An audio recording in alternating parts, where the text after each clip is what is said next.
WCC 모이는 회의를 보세요. 영상으로 보세요. 거기 방언으로 알아듣지 못하는 지절거리는 방언이 다 모든 교파에서 불교에서 뉴에이지에서 다 나옵니다.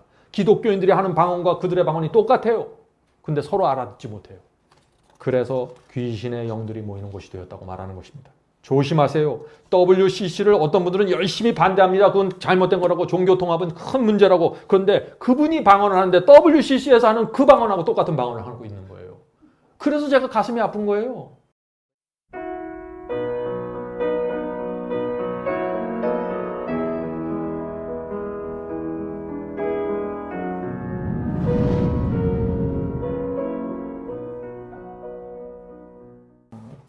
그동안 제가 방언에 대한 4개의 강의를 했습니다. 그런데 오늘 다시 제가 방언에 대한 문제를 좀 나누려고 합니다.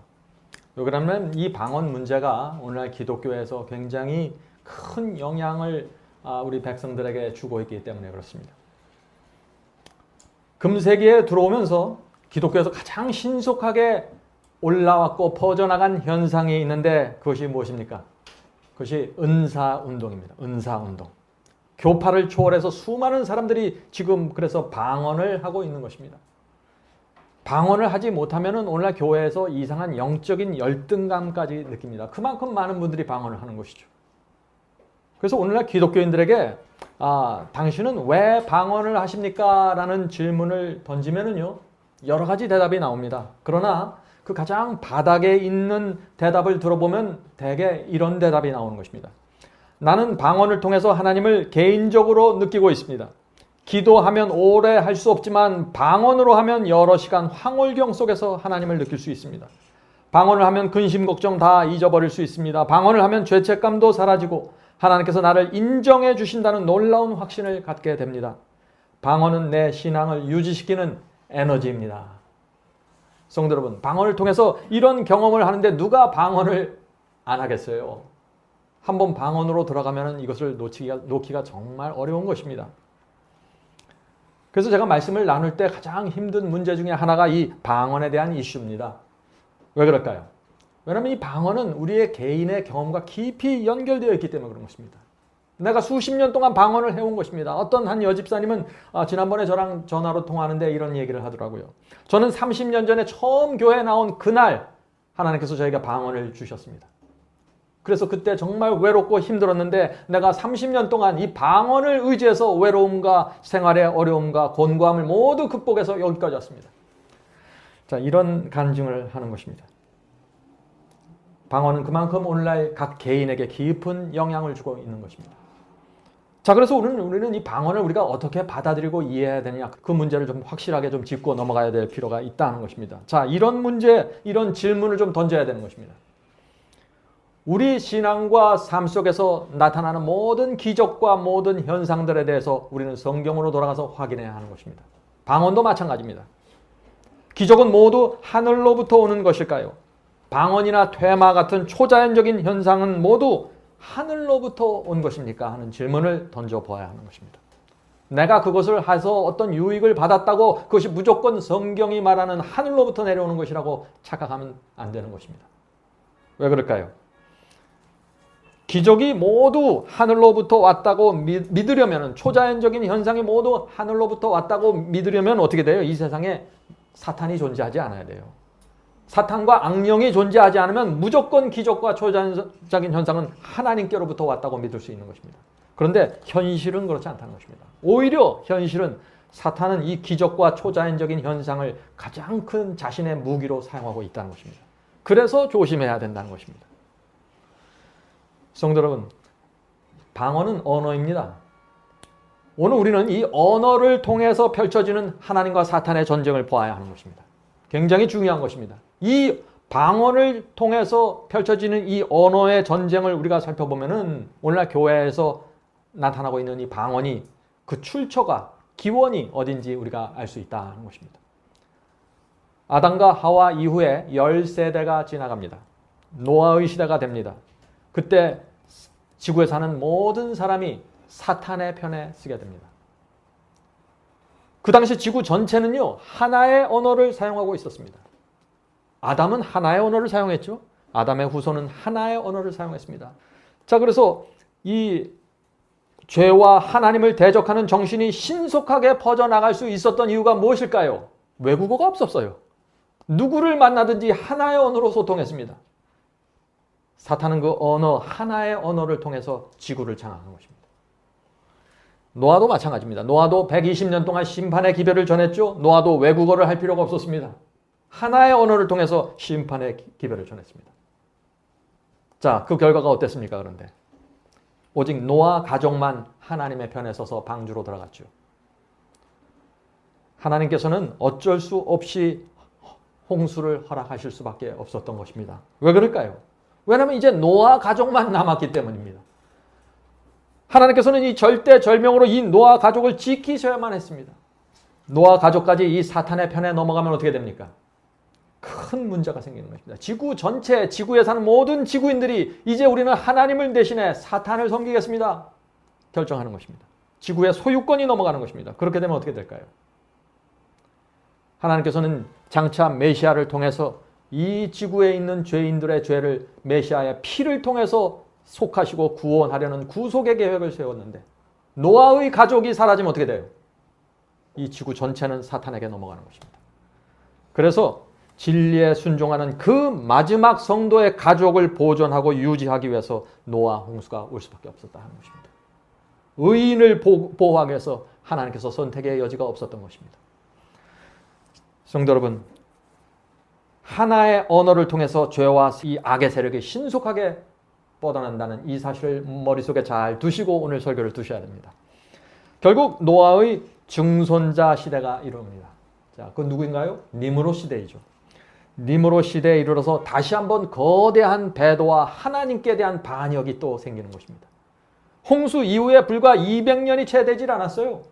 그런데 노아의 후손이, 다른 사람도 아닌 그 노아의 후손이 바벨탑을 쌓는 주역으로 나타난 것입니다. 자, 우리가 이것을 어떻게 이해해야 될까요? 이 세상의 언어가 하나이기 때문에 계속해서 죄와 악의 세력이 신속하게 계속해서 퍼져나가는 것입니다. 하나님께서 이 홍수에 다시는 물로 멸망하지 않겠다고 약속을 하셨음에도 불구하고 니므롯은 그 하나님의 약속을 무시했습니다. 그래서 하나님께 대적하는 것이죠. 그래서 이 니므롯이 한 것이 뭐예요? 이제 다시 홍수가 와도 우리는 우리 스스로의 힘으로 우리를 지켜야 된다.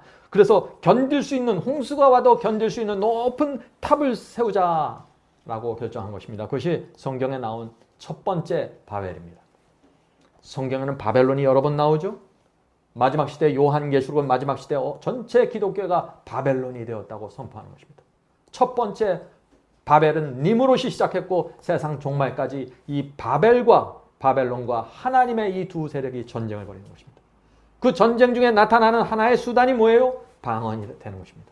그래서 우리는 이 언어의 문제를 좀 정확하게 살펴봐야 한다는 것입니다. 자, 에덴 동산에서 바벨탑까지 인류 전체는 하나의 언어를 사용했습니다. 같은 언어를 사용했기 때문에 이 악인들이 다 연합해서 바벨탑을 높이 쌓는데 전혀 문제가 되지 않았어요. 언어가 하나이기 때문에 그런 것입니다. 그래서 하나님께서 이 바벨탑을 어떻게 막으셨습니까? 언어로 막으셨습니다. 그들이 사용하는 언어를 혼잡게 하셨다고 그랬죠. 그 말씀이 창세기 11장에 나옵니다. 창세기 11장 6절부터 9절입니다. 창세기 11장 6절부터 9절.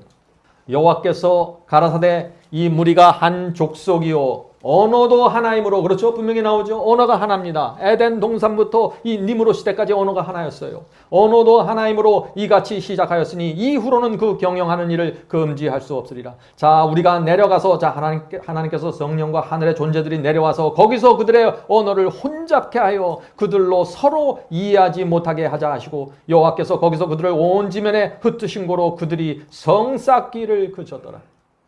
자, 이것이 어떤 장면입니까?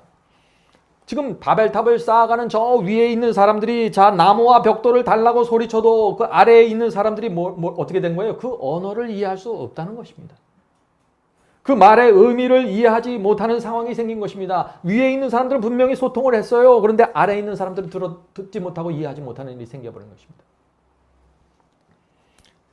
하나님께서 언어를 통해서 바벨탑의 공사를 막으셨다는 것이죠. 자, 계속해서 읽어보죠. 그러므로 그 이름을 바벨이라 하니 이는 여호와께서 거기서 온 땅의 언어를 혼잡케 하셨습니다.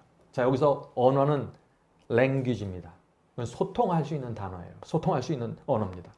혼잡게 하셨습니다. 여호와께서 거기서 그들을 온 지면에 흩으셨더라. 자, 성도 여러분, 하나님께서 바벨탑의 배도를 막기 위해서 어떻게 하셨어요?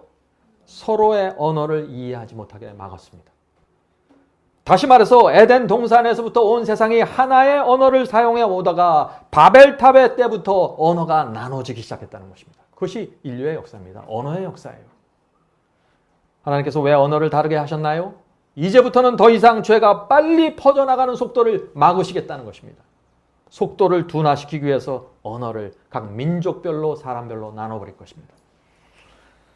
하나님께서 왜 같은 언어를 사용하는 사람들끼리 묶어놓으셨을까요?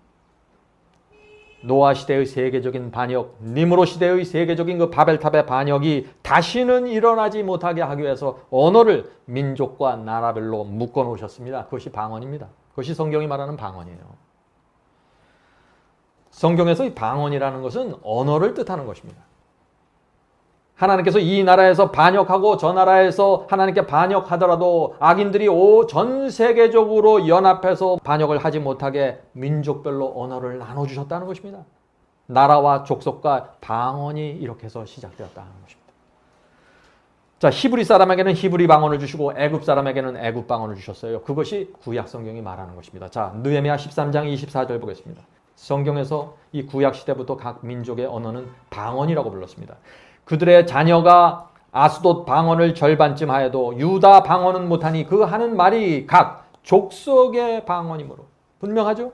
성경에서 방언이라는 것은 각 족속이 각 민족이 사용하는 언어입니다. 이렇게 민족별로 언어를 나눠주신 것은 하나님의 지혜입니다. 그렇죠? 여러분들 이해하시겠죠? 네.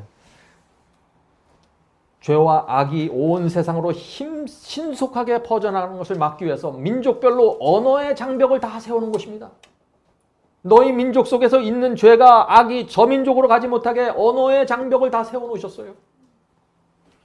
그래서 이 세상에 수많은 외국어들이 생기게 된 것입니다.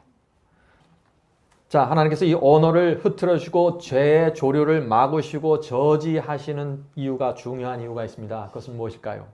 하나님께서 예언하신 메시아가 오는 타이밍을 하나님께서는 지키셔야 되는 것입니다. 메시아가 올 때까지 이 지구가 다시 한번 연합해서 거대한 배도가 일어나고 이 여자의 남은 자손, 이 남은 무리가 사라져버리면 안 되는 것이에요. 그래서 언어를 다 흐트러버린 것입니다. 그래서 사탄이 끊임없이 공격했지만 하나님께서 아브라함과 이삭과 야곱의 12지파로 이 하나님의 말씀과 진리를 보존해 가시면서 메시아의 족보를 지켜가는 것입니다. 그래서 그리스도께서 무사히 이 세상에 초림하게 된 것입니다. 예수께서 이 땅에 오셔서 12제자에게 복음을 전했습니다.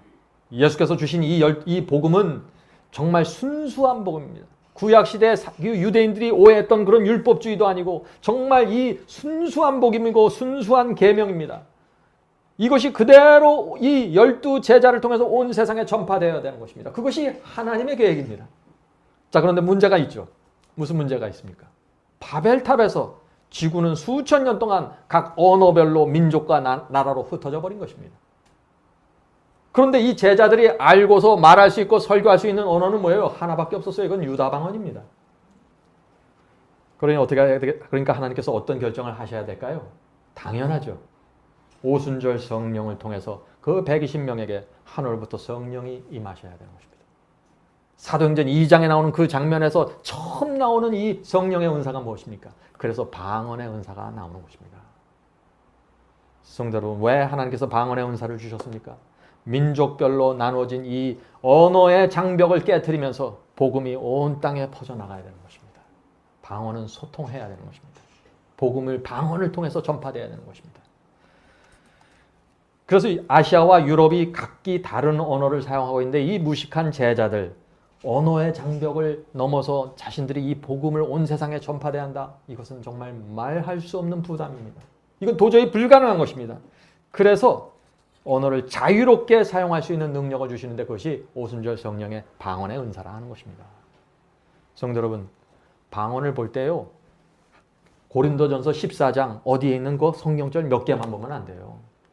하나님께서 이 오순절에 방언의 은사를 주시기까지 하나님께서 에덴 동산에서부터 사탄과 어떻게 전쟁을 해갖고 왔는가, 언어의 전쟁을 보셔야 하는 것이에요. 그래야 진리를 꿰뚫어 볼 수 있는 것입니다. 하나님의 의도를 아셔야 돼요. 한 가지 짚고 넘어가야 될 문제가 있어요. 하나님께서 방언의 은사를 주시는데 아무에게나 주면 돼요? 아무나 방언을 하고 아무나 그 복음을 전하면 되겠습니까? 그러면 이상한 복음이 이런 사람을 저런 사람을 통해서 이상한 경험과 이상한 복음이 온 세상에 전파하게 되는 거예요. 아무나 방언을 하면 안 되는 것입니다. 반드시 예수께서 주신 그 복음을 있는 그대로 받은 12 제자를 통해서 전파해야 되는 것입니다. 이 12 제자가 전하는 이 복음 그대로 믿고 순종하는 성도들만 방언의 은사를 할 수 있어야 되는 것입니다. 아무나 방언하면 큰일 나는 것이죠. 완전히 이 세상이 초토화가 되는 것입니다. 혼잡게 되는 것이죠. 성도 여러분, 하나님과 사탄의 전쟁이 언어를 통해서 치열하게 펼쳐지는 장면을 보셔야 하는 것입니다. 그래야 이 방언의 미혹에서 완전히 빠져나올 수 있는 것이에요. 제가 지난번 이미 4번의 방언의 강의를 했음에도 불구하고 이 언어의 문제를 제가 다시 강조하는 것이 여기에 있는 것입니다. 바벨탑에서 죄와 악을 막기 위해서 언어를 흩으셨던 하나님께서 오순절 때 그 언어의 장벽을 무너뜨리기 위해서 방언의 능력을 주신 것이다. 자, 우리가 방언을 해야 될까요? 그렇습니다. 그런데 사도행전에 나오는 방언을 해야 됩니다. 제자들이 했던 그 방언을 해야 되는 것입니다. 다른 어떤 사람들의 방언을 흉내내지 마세요. 어디서 안수받았다, 누구 전도사에게 배웠다 이런 거 다 필요 없습니다. 12 제자가 했던 그 방언을 하셔야 돼요. 여러분이 방언을 하기 원하시면. 자, 사도들이 어떤 방언을 했습니까? 사도행전에 사도들이 방언하는 장면이 3번 나옵니다. 몇 번이요? 3번 나와요. 이 방언을 하면 되는 것이에요. 가장 안전한 방언입니다. 미혹될 수 없는 방언이죠. 자, 사도행전에 2장, 10장, 19장의 방언이 나오는데 이 방언은 모두 외국어였습니다. 오늘 우리가 그것을 확인하려고 하는 것입니다. 외국어 방언입니다. 오늘날 교회에서 하는 그런 지절거리는 방언, 알아듣지도 못하고 말한 사람도 모르는 이상한 그런 방언이 아니에요. 예수께서는 제자들에게 성령의 권능을 약속하셨습니다. 예수께서 살아계셨을 때. 그 말씀이 사도행전 1장 8절에 나오죠. 사도행전 1장 8절. 오직 성령이 너에게 임하시면 너희가 권능을 받고 온 예루살렘과 온 유다와 사마리아와 땅끝까지 이르러 내 증인이 되리라. 자, 땅끝까지, 지구 끝까지 가서 내 증인이 되라고 지금 말씀하시는데 이 제자들은 어떻게 돼요? 전혀 외국어를 할 줄 없는 사람들입니다. 외국어를 몰라요. 여러분들에게 지금 아프리카 가서 온 아프리카의 복음을 전하려면 어떻게 되겠어요? 가장 큰 문제는 아프리카어를 모른다는 것이죠. 그래서 제자들에게 방언의 문사를 주셨다는 것입니다. 자, 신약 성경 첫 번째 나오는 방언이 언제입니까? 오순절이죠. 우선 거기 사도행전 2장 그 말씀부터 살펴보겠습니다. 사도행전 2장 5절부터 6절입니다. 사도행전 2장 5절부터 6절. 그때는 오순절입니다. 오순절에 경건한 유대인들이 천하 각국으로부터 와서 예루살렘에 우거하더니. 자, 이 장면이 어떤 장면입니까? 오순절에 천하 각국으로 이민해 갔던 유대인들이 오순절을 지키기 위해서 다시 예루살렘으로 몰려오는 것입니다. 절기를 지키기 위해서 온 것입니다. 그들은 여러 세대 동안 오랫동안 외국에 나가서 살았던 사람들이에요. 2세, 3세들입니다.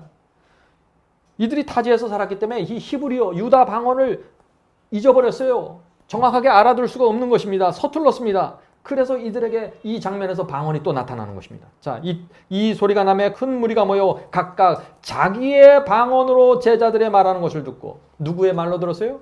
자기의 방언. 자기의 방언이 뭐예요? 자기가 나가서 살았던 그 외국어로 들었다는 것이 자기가 익숙한 랭귀지로 speak in his own language입니다. 내 언어로 들었다는 것입니다.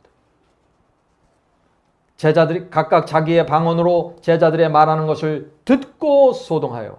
제자들이 말하는 것을 알아들었기 때문에 소동이 일어난 것이에요. 알아듣지도 못했으면 그냥 쳐다보고만 끝나겠죠. 소동이 일어날 필요가 전혀 없는 것입니다. 외국에서 살다가 돌아온 이 유대인들이 제자들의 방언 설교를 자기의 언어로 알아들었다는 것입니다. In his own language입니다. 틀림없습니다. 사도행전 2장 7절 8절 보겠습니다. 사도행전 2장 7절 8절. 다 놀라 기이 여겨 이르되 보라, 이 말하는 사람이 다 갈릴리 사람이 아니냐. 지금 제자들 갈릴리 사람들이죠. 갈릴리 사람이 아니냐. 우리가 우리 각 사람의 난 곳 방언으로. 여긴 더 정확하게 했어요. 우리가 태어난 곳이에요. 이 사람들은 2세들이에요. 유대인 2세들이에요. 외국에서 살던. 우리가 난 곳 방언으로 듣게 되는 것이 어찌미냐. 성도 여러분, 하나님께서 오순절에 주셨던 방언은 알아들을 수 있었던 방언입니다. 이 오순절에 제자들이 그러면 몇 개의 방언으로 복음을 전했을까요? 몇 개의 방언으로? 사도행전 2장 10절 11절에 그 방언의 가지수가 나옵니다. 사도행전 2장 10절 11절입니다. 우리는 바데인과 메데인과 엘림인과 또 메소포타미아와 유다와 가바도니아와 본도와 아시아 부르기아나 밤빌리아 애국과 및 구레네 가까운 리비아 여러 지방에 사는 사람들과 로마로부터 온 나그네 곧 유대인과 유대교에 들어온 사람들과 그레데인과 아라비아인들과 이라 우리가 다 우리의 각 방언으로 하나님의 큰 일을 말함을 듣는도다. 우리 모두 이렇게 여러 가지 나라에서 온 건데 적어도 15개 이상의 언어를 쓰는 사람들이 모여온 것입니다. 오순절날. 이런데 이들이 다 우리의 각 방언으로 우리가 태어난 그곳의 언어로 설교를 들었다는 것입니다. 성도 여러분, 제자들은 외국어를 배운 적도 없고 습득한 적도 없는 사람들이에요. 이 사람들은. 그런데 이 사람들이 유창한 외국어로 설교하는 것입니다. 그런데 수많은 사람들이 모여 있었는데 다 자기 말로 알아듣는 것이에요. 이것이 하나님의 능력입니다. 이것이 순수한 방언입니다. 섞이지 않는 방언이에요. 이 방언에서 벗어날 때 여러분들은 조심해야 되는 것입니다.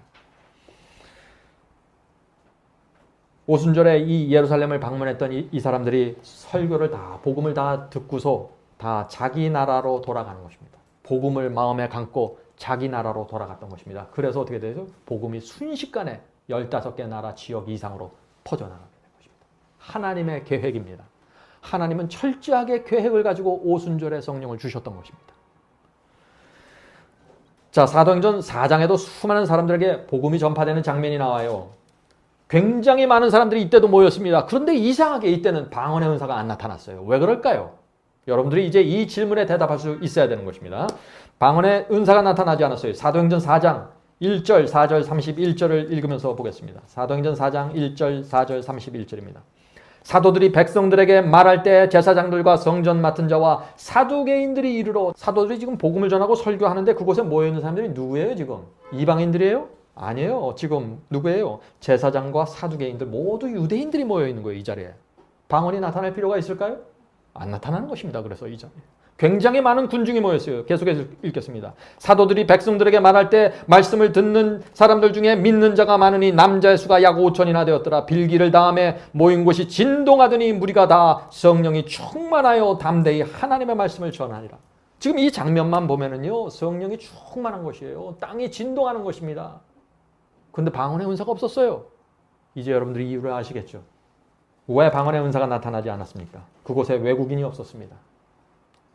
유대 백성과 유대 지도자들만 모여 있었기 때문에 방언이 필요 없던 것입니다. 제자들은 자기의 언어로, 유대 언어로 복음을 전하면 되는 것입니다. 상황이 이해되시나요? 네. 자, 어떤 분들은 이런 질문을 합니다. 원래 방언은 오순절에 내린 외국어 방언밖에 없습니다. 그것이 맞습니다. 그러나 그 후에 새로운 방언이 추가되었습니다.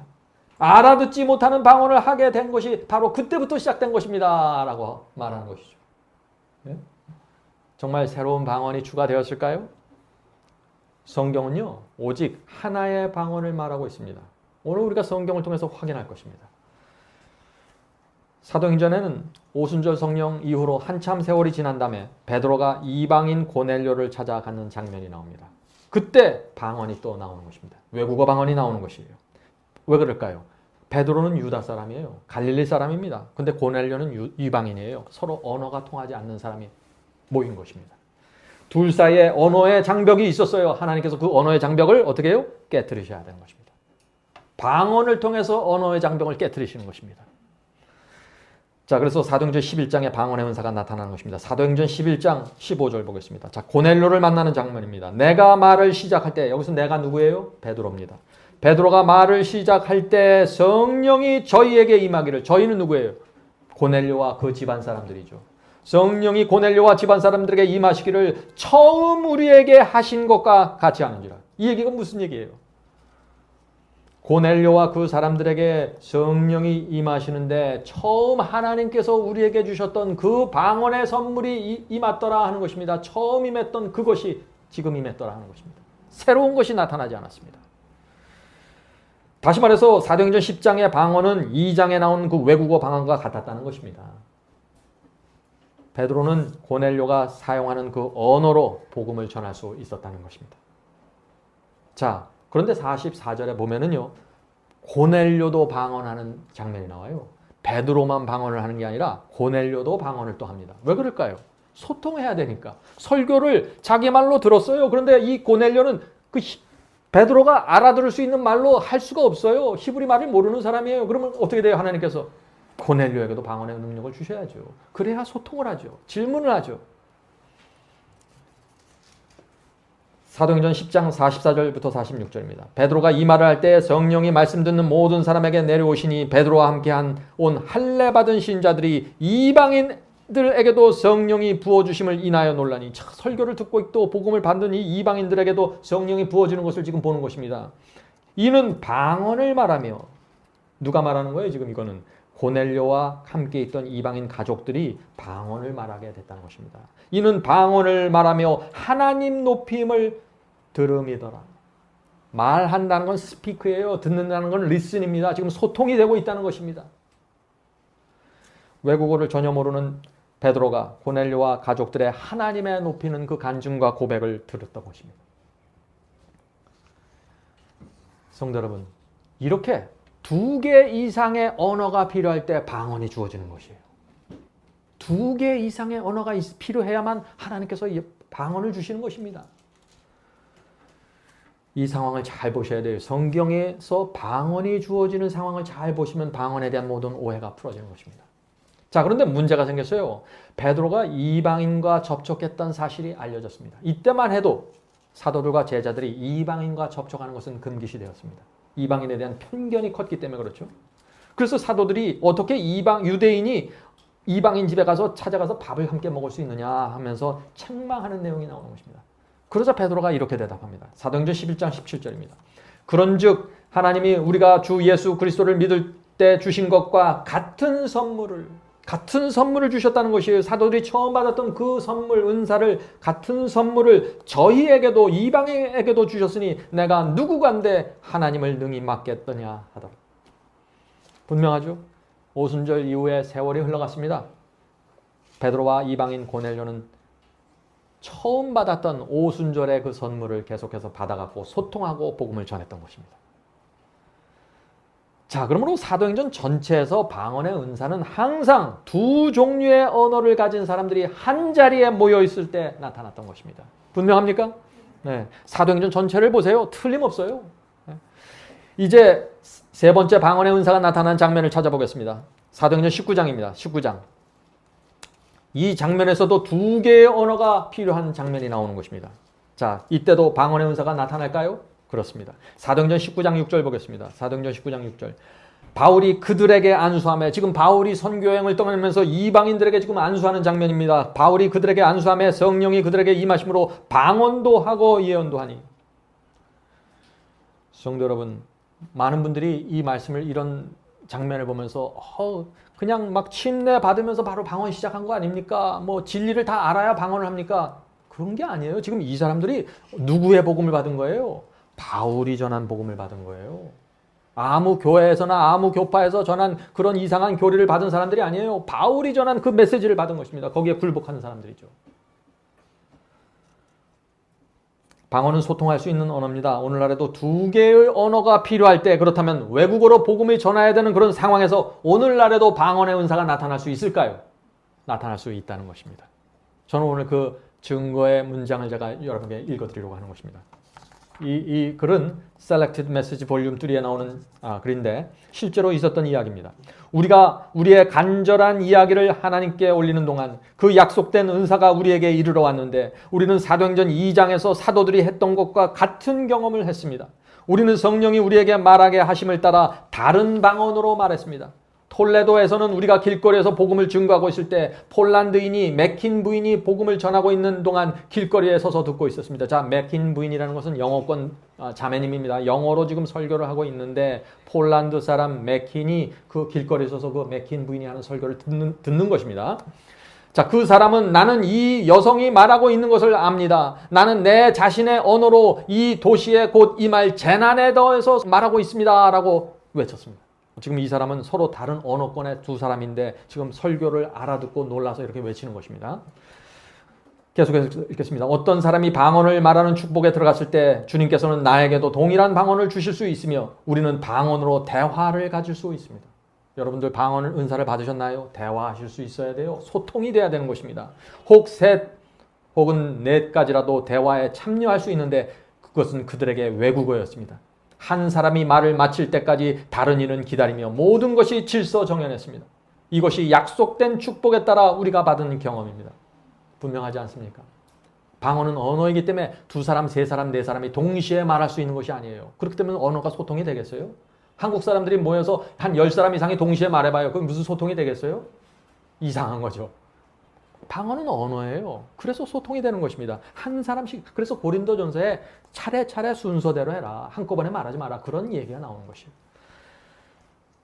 자, 하나님께서 제자들에게 이 방언의 은사를 주셔서 여러 사람들과 소통하면서 복음을 전하게 하셨습니다. 능력 있게 복음이 전파되었습니다. 사탄이 가만히 있을까요?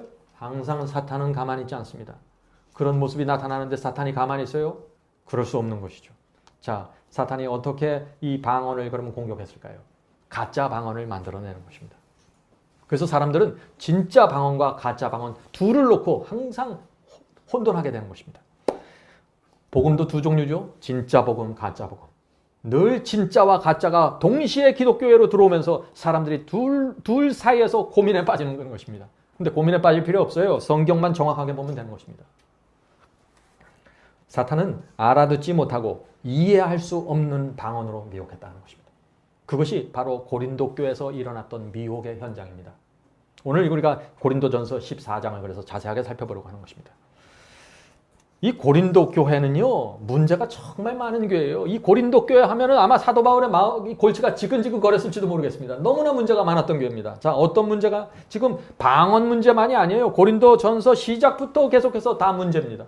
고린도전서 1장은 교인들이 논쟁하고 다투는 문제를 지금 책망했습니다. 2장은 교인들이 영적이지 않고 너무나 육적이다 하고 바울이 책망했습니다. 3장은 교회의 분열과 교만의 문제를 또 다루었습니다. 4장과 5장은 어떤 사람이 어머니와 행음을 했어요. 어머니와 간음을 했어요. 교회가 그것을 그런데 다루지 않고 출교시키지 않는 것입니다. 모른 척한 것입니다. 사도 바울이 그것을 또 강력하게 책망했습니다. 고린도 교회는 이런 교회예요. 6장과 7장은 교인들이 서로 고소하는 문제를 지적했습니다. 9장과 10장은 주의 만찬을 오용하는 문제를 또 다루었습니다. 성도 여러분, 이 고린도 교회는요, 오늘날 이 시대에 갖다 놔도 정말 문제가 많은 교회예요. 정말 깨지지 않고 존재하는 게 너무 이상한 교회예요. 정말 심각한 교회입니다. 이런 교회를 향해서 이 사도 바울이 고린도전서 14장 방언의 문제를 썼다는 것입니다. 그러면 방언에 대한 문제를 쓰는데 이것이 칭찬일까요? 책망일까요? 당연히 책망일 수밖에 없죠. 그런데 놀라운 것은 이 고린도전서 14장을 오늘날 기독교가 방언을 지지하고 칭찬하는 하나의 권면으로 14장을 이용한다는 것입니다. 이것이 참 기가 막힌 일이에요. 어떻게 그럴 수 있는지 모르겠습니다. 오늘 우리가 14장을 하나씩 좀 읽어보려고 하는 것입니다. 이것이 정말 칭찬인지 책망인지 그것만 판단하시면 돼요. 그 단어 하나하나의 뜻에 여러분 매달리지 않아도 돼요. 칭찬인가 책망인가 그것만 판단하시면 되는 것이에요. 자, 한 가지 짚고 넘어가야 할 것이 있는데 그것은 방언으로 기도하는 문제입니다. 오늘날 교인들은요, 제자들처럼 이 방언으로 설교하는 것에는 별로 관심이 없는 것 같아요. 제가 볼 때. 다 이 방언을 이용해서 기도를 하는 것입니다. 예? 자, 제가 하나 좀 질문을 드리죠.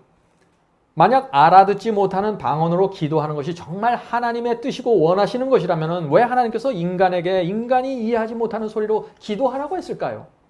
왜 하나님만 알아들으시고 기도하는 사람은 전혀 알지도 못하고 기억도 하지 못하는 그런 기도를 드리라고 하실까요? 이상하지 않아요, 너무? 사복음을 보면은요, 예수님과 제자들이 이해할 수 없는 언어로 기도했던 적이 한 번도 안 나옵니다. 성경 전체에 나오는 모든 기도는 이해할 수 있는 언어로 드린 기도였어요. 그런데 고린도전서 14장만 가면은 알아듣지 못하는 방언이 나오는 거예요. 그러니까 우리가 좀 생각을 해봐야죠, 상식적으로. 오늘날 방언하는 분들은 알아듣지 못하는 소리로 기도하는 것이 하나님의 뜻이라고 주장합니다. 정말 그럴까요? 참 이상하지 않아요? 하나님께 영광 돌리고 감사와 헌신을 표현하는데 하나님께서 이성적으로 소통하기를 원하는데 기도하고 나면 방언으로 기도하고 나면 기쁨이 충만하다고 하는데 자기는 무슨 말을 하는지 모르는 거예요. 너무 이상하지 않아요? 하나님께서는요, 우리가 진심 어린 표현으로, 말로, 언어로 감사와 헌신을 표현하길 원하시는 것입니다. 하나님과 이성적으로 소통하기를 원하시는 것이에요. 우리의 필요가 무엇인지, 무엇이 감사한지, 무엇이 우리를 힘들게 하는지 듣기 원하시는 것입니다. 그런데 요즘 기독교인들 어때요? 여러 시간 동안 방언 기도를 하고 하나님과 소통했다고 하는데 자신은 무엇이 감사했고 어떻게 영광을 돌렸는지도 몰라요. 무엇을 감사하고 그저 짜릿하고 황홀하고 무아지경으로 들어가서 기도를 오랫동안 내가 할 수 있었습니다 라고 말하는 것입니다. 무슨 뜻입니까? 사탄이 우리의 감정과 느낌을 이용해서 미혹한 것입니다. 오늘 여기서 중요한 질문을 제가 하나 드립니다. 사탄은 우리의 감정과 느낌을 강력하게 자극하면서 우리를 미혹합니다. 여러분들 그 사실 아시나요? 자, 바울의 말씀을 잘 들어보세요. 사탄의 공격 전략이 무엇인지 잘 보세요. 데살로니가 후서 2장 9절부터 10절입니다. 데살로니가 후서 2장 9절부터 10절. 악한 자의 임함은 사탄의 역사를 따라 모든 능력과 표적과 거짓 기적과 불의의 모든 속임으로 멸망하는 자들에게 임하리니 이는 저희가 진리의 사랑을 받지 아니하여 구원함을 얻지 못함이냐. 자, 사탄이 사람들에게 어떻게 접근한다고 했어요? 능력과 표적과 거짓 기적과 속임수로 접근한다고 했어요. 자, 그렇다면 우리 초자연적인 현상이 내게서 일어나면 다 하늘로부터 왔다고 우리가 생각할 수 있을까요? 그것은 너무나 순진한 생각이죠. 하나님과 사탄의 전쟁이 치열하게 펼쳐지고 있는데. 근데 왜 사탄은 이렇게 초자연적인 기적과 능력으로 우리를 미혹할까요? 왜 그럴까요? 왜냐하면 사람들은 놀라운 기적과 표적을 자기가 경험하면 어떻게 돼요? 강력한 감정과 느낌으로 압도되어 버립니다. 하나님께서 내게 이런 기적을 베푸셨구나. 이런 방언을 주시는구나. 하나님이 나를 개인적으로 인정해 주시는구나. 이런 확신과 황홀 속에 들어가서 정신줄을 놔버려요. 그것이 대부분의 사람들이 하는 경험입니다. 바울은 이 사탄의 거짓 기적과 속임수에 미혹당하면은요, 저희가 진리의 사랑을 받지 못할 것이라고 했어요. 진리가 무엇인지 하나님의 말씀이 무엇이라고 말하는지 도무지 상관하지 않게 되는 것입니다. 무엇만 상관하게 돼요? 지금 내가 경험하는 이 기적, 지금 내가 느끼는 이 감정, 여기에 완전히 몰입이 되어버리는 것입니다. 그래서 수십 년 동안 이런 생활을 살다 보면 그것을 놓을 수가 없는 것입니다. 왜요? 자기는 수십 년 동안 하나님께서 이것을 주셨다고 생각했는데 이 방언, 제가 나누는 이 방언의 강의를 들으면서 완전히 혼돈에 빠져버리는 것입니다. 성도 여러분, 누구나 미혹당할 수 있습니다. 누구나 거듭남을 잃어버릴 수 있습니다. 우리는 그것을 솔직하게 인정을 해야 돼요. 그래야 고쳐지고 개혁이 되는 것이죠. 왜 다른 사람들은 잘 분별하면서 내 자신의 문제로 들어오면 이게 정신줄을 놔버릴까요? 다른 사람들의 문제가 있으면 성경을 펼쳐놓고 잘 분석해줘요. 그런데 내 문제가 생기면 이것은 다 내 중심으로 가는 거예요. 내 감정, 내 느낌을 중심으로. 그래서 미혹당하는 것입니다. 사탄이 그걸 알기 때문에 표적과 기적과 놀라운 초자연적인 현상으로 사람들에게 접근해 간다는 것입니다. 우리가 무엇을 믿어야 할까요? 내 눈에 보이는 표적입니까? 내가 느끼는 현상입니까? 감정입니까? 아니죠. 하나님의 말씀을 믿어야 합니다. 성경이 무엇이라고 말하고 있는지 확인해야 되는 것입니다. 성도 여러분, 하나님의 말씀이 내 경험과 내 삶에 있어서 최고의 권위를 가지고 있어야 됩니다. 이게 흔들리면 다 무너지는 것이에요. 자, 이제 고린도전서 14장 들어가겠습니다. 14장. 14장을 읽을 때 중요한 것 하나 뭔가요? 이거 칭찬인가 책망인가 그것만 보세요. 다른 거 따지지 마세요. 그것만 보시면 돼요. 자, 고린도전서 14장 2절 보겠습니다. 2절. 방언을 말하는 자는 사람에게 하지 아니하고 하나님께 하나니 이는 알아듣는 자가 없고 그 영으로 비밀을 말함이니라. 성도 여러분, 이 말씀이 칭찬입니까? 책망입니까? 하나님께서 방언을 주신 이유는 복음을 주시고 소통을 하라고 주신 것입니다. 복음을 전파하라고. 근데 이 고린도 교회 이 사람들은 전혀 다르게 사용하는 거예요, 지금. 왜 너희들은 사람이 이해할 수 있도록 말하지 않고 하나님만 알아들을 수 있게 하니? 지금 그 얘기를 하는 거예요. 방언을 주신 목적을 이해하지 못한 이 고린도 교회 교인들을 책망하는 것입니다.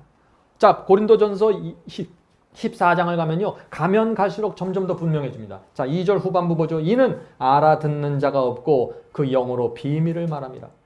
자, 이 말씀이 무슨 뜻입니까? 아무도 알아듣지 못하는 말을 혼자서 신비롭게 너희들이 계속해서 해라. 그런 뜻이에요? 아니죠. 그렇게 해석하면요. 14장 전체에 나오는 말씀을 다 뒤집어야 돼요. 항상 성경절은 문맥에서 상식적으로 논리적으로 풀어나가야 되는 것입니다. 바울은 지금 이렇게 얘기하는 것이에요. 너희는 왜 다른 사람들이 알아듣지 못하는 말을 하냐? 너희 혼자만 알 수 있는 비밀을 말하면 무슨 소용이 있니? 지금 그 얘기를 하는 거예요. 네?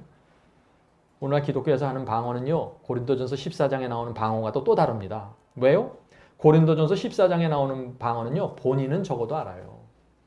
본인은 알아요. 그런데 오늘날의 방언은 본인도 모르고 듣는 사람도 모르잖아요. 또 다른 거예요, 이것은.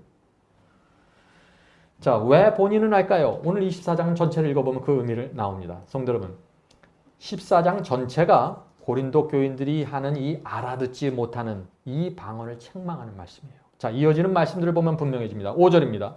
5절, 방언을 말하는 자가 만일 교회의 덕을 세우기 위하여 통역하지 아니하면 예언하는 자만 못하리라. 이 칭찬이에요? 책망이에요?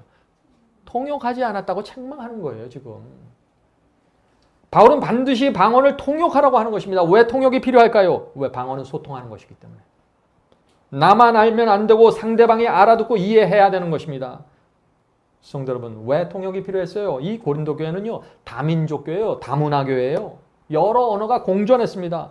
한 교회 안에 외국어로 말하는 여러 민족들이 같이 다녔어요. 여러 외국어가 있는 것입니다. 고린도 교회 안에 지금. 그래서 이 방언이 심각한 문제로 대두돼 버린 것입니다. 7절입니다. 혹 필이나 검은고와 같이 생명 없는 것이 소리를 낼 때 그 음의 분별을 내지 아니하면 필이 부는 것인지 검은고 타는 것인지 어찌 알리오? 칭찬입니까? 책망입니까? 책망이죠. 필이나 검은고가 음을 분별하지 못하면 무슨 소용이 있냐? 아무 소용이 없지. 방언을 당신들이 하는데 듣는 사람이 뜻을 알지 못하면 무슨 소용이 있니? 지금 그 얘기를 하는 것입니다. 왜 그렇게 상식적이지 않냐? 그 얘기를 하는 것이에요, 지금. 바울이 알아듣지 못한 방언을 계속해서 하라고 권면하는 것이 아닙니다. 이 말씀 보세요. 문장 있는 그대로 보시면 되는 것입니다. 8절, 9절 보겠습니다. 만일 나팔이 분명치 못한 소리를 내면 누가 전쟁을 예비하리요? 이와 같이 너희도 혀로서 알아듣기 쉬운 말을 하지 아니하면 그 말하는 것을 어찌 알리요? 이는 허공에다 하는 것이라. 분명하죠? 알아듣기 쉬운 말, 이해할 수 있는 말을 하지 않으면 허공에다 대고 너 혼자 하는 것이지. 왜 그렇게 하냐? 책망하는 것입니다. 10절, 11절 보겠습니다. 10절, 11절. 세상의 소리의 종류가 이같이 많되 뜻없는 소리는 없나니. 언어는 뜻을 가지고 있어야 되는데 뜻없는 소리는 없다는 얘기예요. 그러므로 내가 그 소리의 뜻을 알지 못하면 내게 말하는 자에게 야만이 되고 말하는 자도 내게 야만이 된다. 무슨 뜻입니까? 뜻을 알아듣지 못하는 말을 자꾸 앞에서 하고 기도할 때 하고 뭐 순서를 맡아서 하고 이러니까 어떻게 돼요? 말하는 사람도 야만인이 되고 듣는 나도 야만인이 돼서 이 교회가 이렇게 운영이 돼서 되겠니? 하고 말하는 거예요. 네? 어떤 사람이 방언으로 기도하고 설교하는데 듣는 사람이 전혀 이해하지 못하고 그것을 듣고 있어요. 얼마나 이상해요. 그러니까 다 야만인이 되었다고 지금 말하는 것입니다. 칭찬이에요? 책망이에요? 책망이죠. 심각한 책망이죠. 이거는. 제가 여러분들에게 야만인이 되었다 그러면 아마 여러분들 다 일어서서 항의할 거예요. 굉장히 강력한 책망입니다. 이것은. 12절 보겠습니다. 그러면 너희도 신령한 것을 사모하는 자인즉 교회의 덕 세우기를 위하여 풍성하기를 구하라. 무슨 뜻인가요? 방언을 할 때 소통이 되어야 하는데 그래야 교회의 덕이 되는데 그렇지 않다는 것이에요. 알아듣지 못하는 말을 한다는 것이에요. 네? 고린도 교인들의 문제가 뭐예요? 방언을 함부로 시도 때도 없이 상황에 맞지 않게 아무 때나 막 오용하는 것입니다. 하나님께서 사람들과 소통하라고 이 방언을 주시고 언어의 장벽을 무너뜨리셨는데 사람들은 이것을 그냥 지절거리는 방언으로 하는 것입니다. 교회에 전혀 덕이 되지 않는다는 것입니다. 다시 말해서 이 고린도 교인들의 문제가 뭐예요? 내가 방언을 한다 하는 것을 나타내고 싶었어요. 상대방이 알아듣지 못하든 뭐 알아듣든 관련 안 해요. 신경 안 씁니다. 내가 방언을 합니다. 사도 바울 방언하죠. 베드로 하죠. 나도 합니다. 이거예요. 얼마나 참 어린아이 같아요. 자기를 높이는데 방언을 사용했던 것입니다. 그래서 책망을 들었던 것이죠. 13절 14절입니다. 13절 14절. 그러므로 방언을 말하는 자는 통역하기를 기도할지니. 자, 바울을 다시 얘기해요. 통역을 하라고 호소하는 것입니다. 왜 통역이 필요해요? 청중들이 알아듣고 소통해야 되기 때문입니다.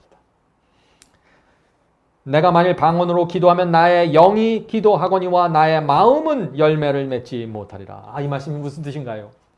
사람들이 바로 여기서 한 문장을 뽑아내갖고 봐라, 이것은 내가 방언으로 하는 것은 내가 영으로 기도하는 것이다. 요 말만 주장을 해요.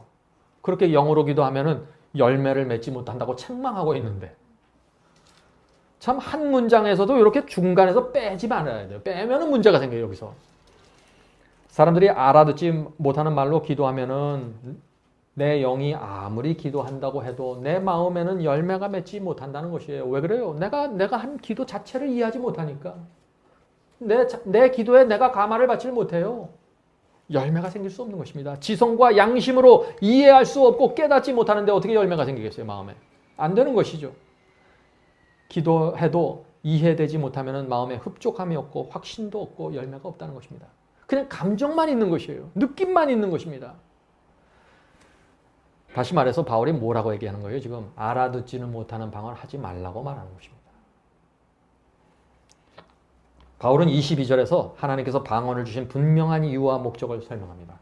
그 이유와 목적은 이것입니다. 고린도전서 14장 22절입니다.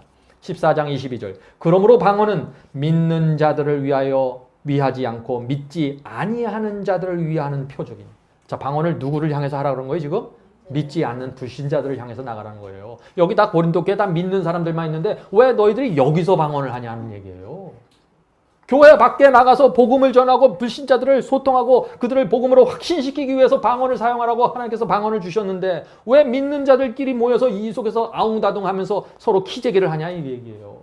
하지 말라는 것입니다. 자, 고린도전서 14장 23절입니다. 고린도전서 14장 23절. 그러므로 온 교회가 함께 모여 다 방언으로 말하면 무식한 자들이나 믿지 않은 자들이 들어와서 너희를 향해서 뭐라고 해요? 미쳤다 하지 아니하겠느냐. 상식적인 얘기예요. 지금 이 얘기는 전혀 어려운 얘기가 아닙니다. 네? 이 말씀 칭찬이에요, 책망이에요? 엄청난 책망이죠. 너희들 다 미쳤어. 지금 그 얘기를 하는 것이에요. 시도 때도 없이 상황도 봐가지 않으면서 그 속에서 바울 흉내내고 베드로 흉내내고 있는 것이에요.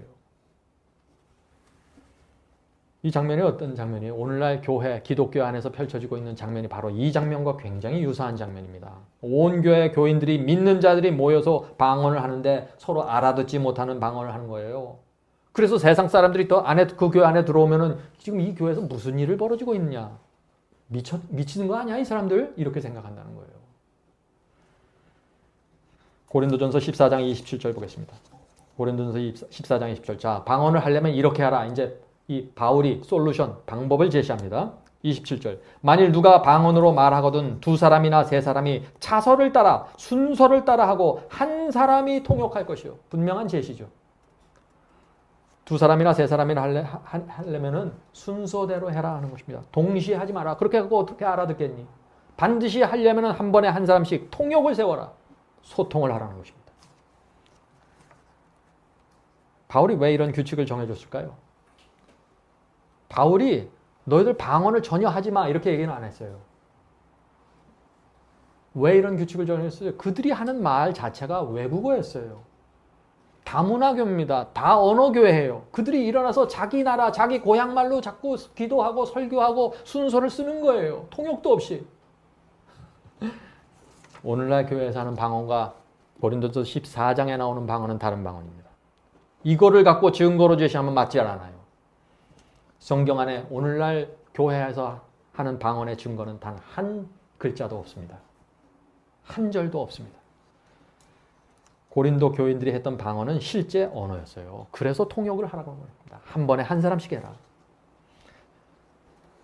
성도 여러분, 이 고린도서 14장이 칭찬이에요, 칭찬이에요? 전체가 책망이에요. 전체가 책망이에요. 놀라운 사실은요, 오늘날 기독교회가 이 고린도서 14장을 제시하면서 우리가 하는 이 알아듣지 못하는 방언이 하늘로부터 내려왔다는 증거가 바로 여기 있습니다 라고 제시하는 것이에요. 너무 이상하지 않아요? 근데 그렇게 말하는 분들이 다 똑똑한 분들이에요. 신학교 나오고 의사고 변호사고 학위 갖고 있는 분들이에요. 저는 어떻게 이런 일들이 교회 안에서 벌어지는지 이해가 안 돼요, 도대체. 네? 자, 정리해보죠. 바울은 고린도 교회 방언에 대한 세 가지 원칙을 제시합니다. 첫 번째, 방언은 믿지 않는 불신자들을 위해서 사용하라는 것입니다. 하나님께 복음을 전하고 이방인 불신자들과 소통하기 위해서 은사를 사용하라고 말하는 것입니다. 두 번째 원칙은 두 사람이나 세 사람이 방언을 하려고 하면 한 번에 한 사람씩 하라고 말하고 있는 것입니다. 왜 그럴까요? 두 사람 이상이 동시에 방언으로 뭘 하면 혼잡해서 알아들을 수 없는 것입니다. 방언은 실제 언어이기 때문에 이런 원칙이 필요하다는 것입니다. 자, 세 번째, 방언을 할 때 반드시 통역을 두라는 것입니다. 왜요? 지성적인 소통을 해야 되기 때문에. 한 사람이 방언을 하는데 청중이 그게 무슨 말인지도 모르고 가만히 멍청하게 앉아있으면 어떻게 돼요? 야만인이 돼버린다는 것입니다. 바보가 되는 것이죠. 분명한 사실이 뭡니까? 오늘날 기독교에서 하는 방언은요, 고린도 교회에서 했던 방언과 다르다는 것입니다. 적어도 고린도 교인들은 자신이 하는 말은 자신이 이해했어요. 다른 사람들이 이해하지 못하는 것입니다. 그래서 자신이 하는 말은 하나님밖에 이해하지 못하는 거예요. 다른 사람은 다 모르니까. 근데 오늘날 방언은 뭐예요? 자신도 이해하지 못합니다. 이래서 다르다고 제가 말씀드린 것입니다. 하나님께서 방언을 주신 이유, 여러분도 이제 아시겠죠? 서로 다른 언어를 가진 족속과 민족에게 복음을 전하기 위해서 그들이 진리 안에서 하나로 연합하게 되기를 원하셨던 것입니다. 그래서 이 방언은 특별히 이 복음을 순수하게 성경 그대로 갖고 있는 백성과 사도들에게만 딱 주어지는 것입니다. 아무에게나 그냥 교회 들어온 지 며칠 안 되는 사람에게 톡톡 주어지는 것들이 아니에요. 이것이. 언어의 장벽을 무너뜨리기 원하신 것입니다. 자, 그런데 오늘 방언을 하는 분들의 간증을 또 하나 좀 들어보죠. 이분들이 지금 어디서 길을 잃어버렸는지 여러분들이 이제 보이십니다. 자, 간증을 보죠. 힘들고 고달픈 삶에서 저를 유일하게 붙잡아주는 것은 방언입니다. 외로울 때마다, 하나님을 느끼지 못할 때마다 방언으로 기도하면 몇 시간 동안 기쁨과 황홀함 속에서 하나님과 교제하게 됩니다. 비록 무슨 뜻인지 이해할 수 없지만 천사의 말로 기도하기 때문에 의미와 뜻은 내게 중요한 것이 아닙니다. 날마다 방언을 통해서 하늘에 올라가는 듯한 느낌을 가질 수 있는 것이 너무나 좋습니다. 성도 여러분, 어디서 길을 잃어버리셨나요, 이분들이? 이제 여러분들은 아시겠죠? 하나님의 의도와 목적과 완전히 벗어나 버린 것입니다. 사탄이 원하는 그 방향으로 지금 가고 있는 것입니다. 복음과 소통은 없어지고 내 감정, 내 느낌만 남아 있습니다. 나만 유익을 보면 된다는 것이죠. 성도 여러분, 만약 방언을 하면서 황홀공에 어떤 분들이 들어가 있다고 생각해 보죠. 그때 어떤 계시가 임하고 어떤 환상을 임하면 그거 받아야 돼요? 거절해야 돼요? 굉장히 위험하다는 것입니다. 사탄이 방언을 알아듣지는 못하는 방언으로 미혹하면 거기서 끝나는 것이 아니에요. 그 사람을 방언으로 잡아서 깊은 어둠 속으로 끌고 가버리는 것입니다. 어떤 사람이 방언을 하면서 깊은 놀라운 정말 감정 속에 들어가 있는데 그때 어떤 음성을 들으면 어떻게 될까요? 그 음성 받아야 돼요? 거절해야 돼요? 굉장히 위험하다는 것입니다. 그래서 이것이. 방언은요, 지절거리는 이 방언은 사탄이 끌고 가는 미혹의 시작점이지 끝이 아니에요. 여러분들 그것을 아셔야 돼요. 요한계시록은요, 마지막 시대 기독교회가 바벨론이 되었다고 선포합니다. 요한계시록 18장 2절입니다. 요한계시록 18장 2절. 무너졌도다 무너졌도다 큰 성 바벨론이여 귀신의 처소와 각종 더러운 영이 모이는 곳과 각종 더럽고 가증한 새의 모이는 곳이 되었도다. 무슨 뜻입니까? 마지막 시대의 교회에 수많은 미혹하는 영들이 교회 안에 들어와 있다는 것입니다. 성도 여러분, 이것이 마지막 시대 교회의 모습이에요. 마지막 시대 교회는요, 진리가 무엇인지 관심이 없습니다. 하나님의 뜻이 무엇인지 살피질 않아요. 다 미혹되어 있는 것입니다.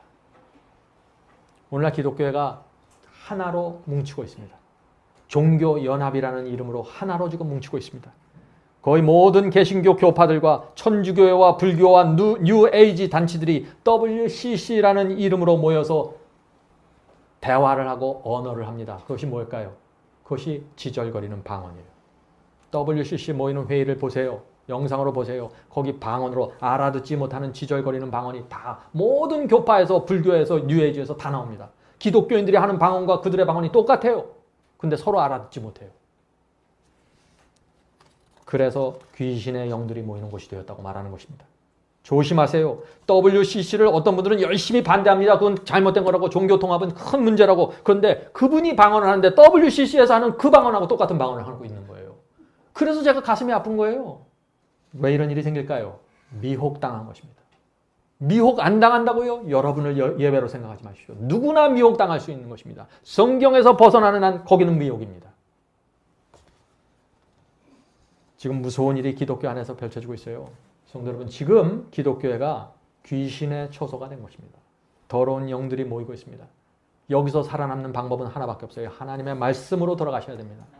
여러분이 믿고 경험하고 체험하는 모든 것을 하나님의 말씀 안에 들어가서 확인하셔야 돼요. 지금은 그렇게 할 수밖에 없는 시대가 된 것입니다. 예수께서 오시기 직전에 이 미혹하는 영들이 교회를 채우게 될 것입니다. 그래서 예수께서 마태복음 24장에서 재림의 징조를 말하는데 무엇을 강조한다고요?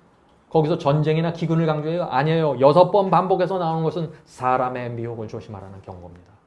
지금 우리가 사는 시대가 그런 시대입니다.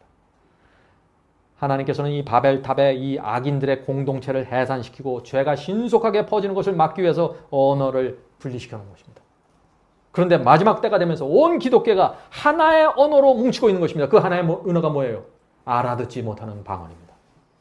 그것은 하나님께서 주신 방언이 아니라 사탄이 준 방언으로 나라와 민족과 모든 언어를 하나로 모아서 교파를 초월해서 하나로 모아서 거기서 방언을 하고 있는 것입니다. 천주교회도 개신교회도 온갖 신흥 종파도 불교도 뉴에이지도 하나의 방언을 하고 있어요. 그것은 말하는 자도 듣는 자도 이해할 수 없는 방언입니다. 참 어떻게 기독교인들이 하나님을 믿는다고 말하는 분들이 어떻게 그런 방언을 하는지 모르겠어요. 그래서 오늘 방언을 하는 사람들의 그 양심적인 성도들과 대화를 해보면 두 가지 고민을 갖고 있습니다. 첫 번째 고민은 이것입니다. 양심이 있고 정말 성령의 음성을 들을 수 있는 기독교인이라면 이 고민을 하다 하는 것입니다. 첫 번째 고민, 내가 인도한 새 신자의 입에서 방언이 터졌습니다. 지금 교회 들어온 지 얼마 안 되는, 며칠 안 되는 새 신자가 방언을 한다는 것입니다. 자기 눈에 볼 땐 전혀 준비가 안 됐는데 술도 안 꺾고 담보도 안 꺾고 교리 자체도 엉터리인데 방언이 터져버렸어요. 고민이 생기는 것입니다. 내가 인도한 새 신자 입에서 방언이 터졌습니다. 어떤 사람은 바람을 피고 사생활이 부도덕한데 방언을 합니다. 나는 수십 년 동안 열심히 교회 다니고 신앙을 해도 방언을 하지 못하는데 은근히 질투가 생기고 다른 교인들 보기도 부끄럽습니다. 왜 나에게는 방언이 터지지 않을까요? 참 교회가 지금 이런 모습으로 흘러가고 있다는 것입니다. 사탄은 그래서 지금 이 성령의 은사를 완전하게 혼잡하게 만들었어요. 어떻게 혼잡하게 만들었어요? 신앙이 맞지도 않고 성경과 맞지도 않고 생활도 부도덕한데 막 주는 거예요. 막 기적과 은사와 표적을 다 베풀어 버리는 거예요. 그러니까 혼돈해 버리는 거죠, 사람들이. 자, 두 번째 고민은 이것입니다. 어떻게 성경과 정면으로 충돌하는 천주교회도 방언을 합니까? 스님도 방언을 하고 힌두교도도 방언하고 점쟁이도 방언을 합니다. 어떻게 그들이 우리와 똑같은 알아듣지 못하는 방언을 함께 할 수 있습니까? 이게 고민이에요. 잘 생각해 보세요. 문제가 어디에 있는지. 우리가 이런 상황을 어떻게 설명할 수 있을까요? 사탄의 미혹이라는 것 외에는 대답이 없습니다. 성경과 달라요. 성경과 전혀 다른 설교를 하고 다른 교리를 믿고 기독교 자체가 아닌 사람들과 다 똑같이 앉아서 방언하고 있습니다. 이제 빠져나오셔야죠. 오늘날 수많은 기독교인들이 방언을 하려고 그렇게 매달리는 이유가 뭡니까? 방언 자체가 좋은 게 아니에요. 이분들은. 솔직하게 우리가 양심적으로 이야기를 해야죠. 방언 자체보다도 방언이 좋은 이펙트, 방언이 주는 효과가 좋은 거예요. 어떤 효과예요? 방언을 하면은 현실에 있는 골치 아픈 문제 다 잊어버리잖아요. 방언을 하면 또 목사님과 교인들에게 당신은 정말 신앙이 있고 영적인 그리스도인이군요 하고 칭찬을 듣잖아요. 네? 방언을 하면 황홀함과 무아지경에 들어가 버리는 것입니다. 방언을 하면 죄책감도 사라져 버려요. 이것처럼 특효약이 없어요. 그래서 방언을 못 빠져나오는 것입니다. 성도 여러분, 우리가 정말 그런데 이런 이유들을 갖고 그 지절거리는 방언에 매달려야 할까요? 정말 양심적으로 하나님 앞에 가서 이 질문에 대한 대답을 해드려야 하는 것입니다. 오늘 제가 말씀을 마치면서 정말 성령께서 우리에게 진리를 정확하게 보여주시고 정말 방언을 놓고서 펼쳐지고 있는 사탄과 이 하나님의 전쟁에서 내가 어떤 포지션을 정해야 되고 내가 어떤 말씀을 붙잡아야 되는지 정확하게 보게 되시길 제가 간절히 바랍니다. 하늘에 계신 저희들의 아버지, 진리가 저희를 자유케 해주셔서 감사합니다. 오랫동안 묶여있는 것들로부터 풀려날 수 있도록 역사해 주시옵소서. 하나님께서 이 언어를 통해서 이 인류의 구속을 어떻게 끌고 가시는지 볼 수 있도록 저희의 눈을 열어 주시옵소서. 하나님께서 진리를 받은 성도들과 말씀을 전하는 자들을 통해서 그들에게 방언의 역사를 주시고 그들을 통해서 이 복음을 세상 끝까지 전파하려는 그 하나님의 계획 저희가 볼 수 있도록 도와주시옵소서. 하늘에 계신 아버지, 저희가 겸손하게 마음을 내려놓고 주 앞에 나가 하나님께서 무엇을 말하고 계신지 받을 수 있도록 도와주시옵소서. 오랫동안 저희가 경험했을지라도, 오랫동안 저희가 그 안에서 어떤 유익을 얻었을지라도 이제는 하나님의 말씀 앞에 나가 정직한 심령으로 진리를 받게 도와주시옵소서. 오직 진리를 통해서만 구원하시고 하나님의 말씀을 통해서만 우리를 보호하실 수 있다는 그 하나님의 약속을 붙잡고 저희가 갖고 있던 것들을 내려놓기를 원합니다. 주여 도와주시고 저희의 입을 막아서 사탄의 주는 그 잘못된 방언으로부터 해방시켜 주시옵소서. 진리를 정확하게 보고 하나님의 말씀이 말하는 바를 처음부터 끝까지 살피면서 우리가 가야 될 길을 확인하는 신앙으로 들어가게 도와주시옵소서. 예수님의 이름으로 간절하게 기도드립니다. 아멘.